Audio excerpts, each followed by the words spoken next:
Hello and welcome back दोस्तों, आप सभी का स्वागत है मेरे चैनल में जिसका नाम है अनुराग लॉ क्लासेस। तो हम पढ़ रहे हैं आईपीसी और आईपीसी में आज हम पढ़ेंगे रेप। तो रेप में बता रखा है कि अगर आदमी ने एक मैन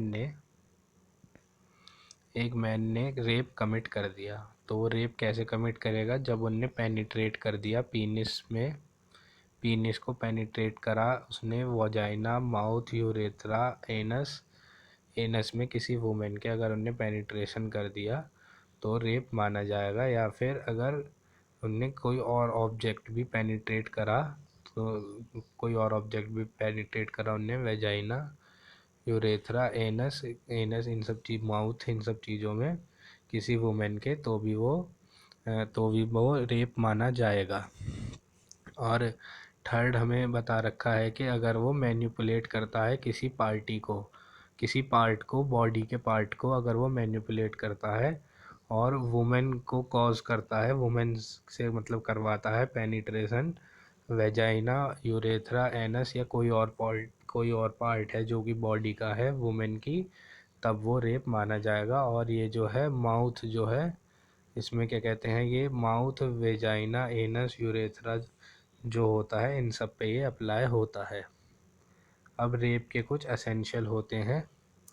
रेप के मतलब ये तो हो गया रेप कैसे किया जाएगा। अब रेप के कुछ एसेंशियल होते हैं। इसमें पहला होता है कि अगर ये काम किए गए हैं उस वुमेन की विल के अगेंस्ट में करे गए हैं, उसकी बिना कंसेंट के बिना करे गए हैं, और उसकी अगर कंसेंट ली भी गई है तो उसकी कंसेंट जो है फियर ऑफ इंस्टेंट हर्ट या डेथ के लिए ली गई है। और जो उसका पति है, जो फोर्थ है, उसमें जो उसकी कंसेंट ली गई है, और जो कंसेंट ली गई है उस आदमी द्वारा ली गई है जो कि उसका हस्बैंड नहीं है।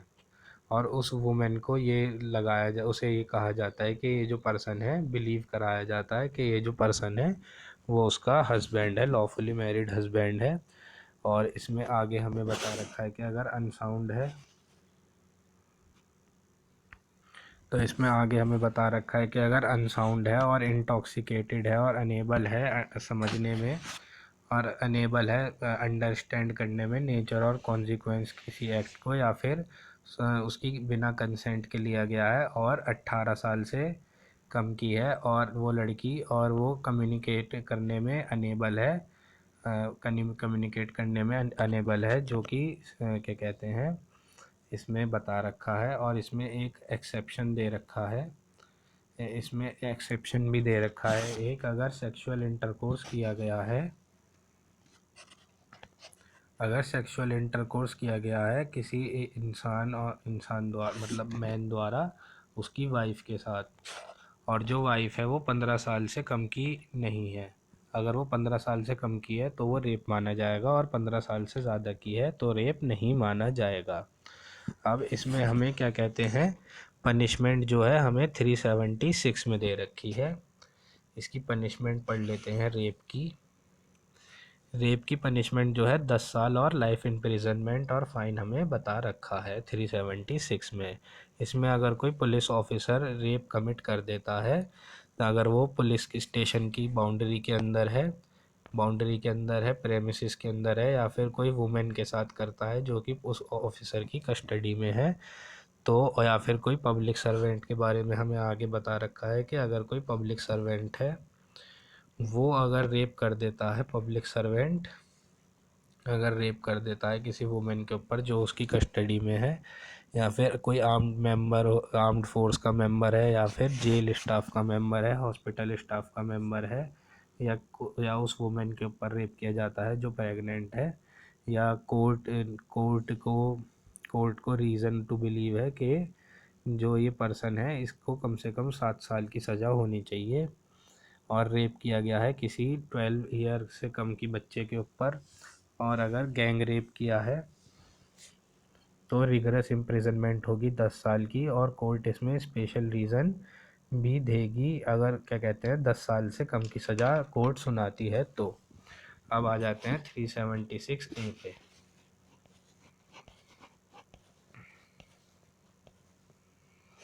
376A में हमें बता रखा है कि अगर पनिशमेंट मिलेगी अगर क्या कहते हैं आपने विक्टिम की डेथ कर दी है या उसे ऐसी हालत में पहुंचा दिया है कि वो उठ नहीं सकता है, तो आपको कम से कम 20 साल की सज़ा मिलेगी। 376A(b) में हमें पनिशमेंट बता रखी है रेप की, जो कि 12 साल से कम के बच्चे पे किया जाता है, तो इसकी पनिशमेंट भी 20 साल बता रखी है। 376B में हमें बता रखा है कि सेक्सुअल इंटरकोर्स अगर आप करते हैं और सेपरेशन द्वारा जब सेपरेशन के दौरान आप सेक्सुअल इंटरकोर्स करते हैं और हस्बैंड अपनी वाइफ के ऊपर सेक्सुअल इंटरकोर्स करता है सेपरेशन के दौरान, तो उसे रेप माना गया है। और इसमें बता रखा है कि अगर उस अपनी खुद की वाइफ के साथ उनने सेक्सुअल इंटरकोर्स करा और जब वो सेपरेट रह रहे थे किसी सेपरेशन की डिक्री के दौरान और उसकी वाइफ के अगेंस्ट उसकी वाइफ की कंसेंट के अगेंस्ट करा, तो उसे 2 साल से 7 साल की सज़ा हो सकती है। 376 में बता रखा है, 376C में हमें बता रखा है कि जब कोई पर्सन होता है अथॉरिटी वाला वो सेक्सुअल इंटरकोर्स करता है, तो ये हमने पब्लिक सर्वेंट और हॉस्पिटल इन सब के बारे में पहले ही पढ़ लिया था। 376D हमें गैंग रेप के बारे में बताता है कि जब किसी वुमेन के ऊपर एक या एक से ज़्यादा पर्सन कॉमन इंटेंशन के साथ रेप करते हैं तो उन्हें 20 साल की सज़ा और फाइन जो होता है वो विक्टिम को दिया जाता है। और इसमें DA में गैंग रेप के बारे में बता रखा है, अगर 16 साल से कम उम्र के बच्चे के ऊपर आप गैंग रेप करते हैं तो बता रखा है। और DB में 12 साल से कम बच्चे के बारे में बता रखा है। 376E में आ जाते हैं, जो कि पनिशमेंट बता रखी है, अगर आप बार बार रेप करते हैं तो उसे इम्प्रिजनमेंट फॉर लाइफ होती है। अब 377 में आ जाते हैं, ये आ जाता है हमारा अननेचुरल ऑफेंस।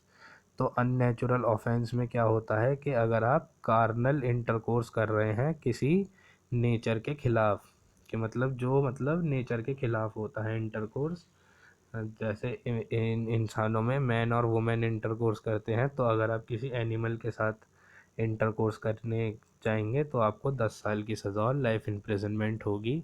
इसमें यह हमें बताया गया था नवतेज सिंह वर्सेस स्टेट में। नवतेज सिंह वर्सेस स्टेट में बता रखा है कि अब भी जो है 377 एक ऑफेंस है, मगर कंसेंट जो है इसमें मैंडेटरी हो गई है। और थेफ्ट जो है हम नेक्स्ट वीडियो में कवर करेंगे। तो अगर आपको मेरी ये वीडियो पसंद आई हो तो आप इसे लाइक करें और मेरे चैनल को सब्सक्राइब करें। Thank you.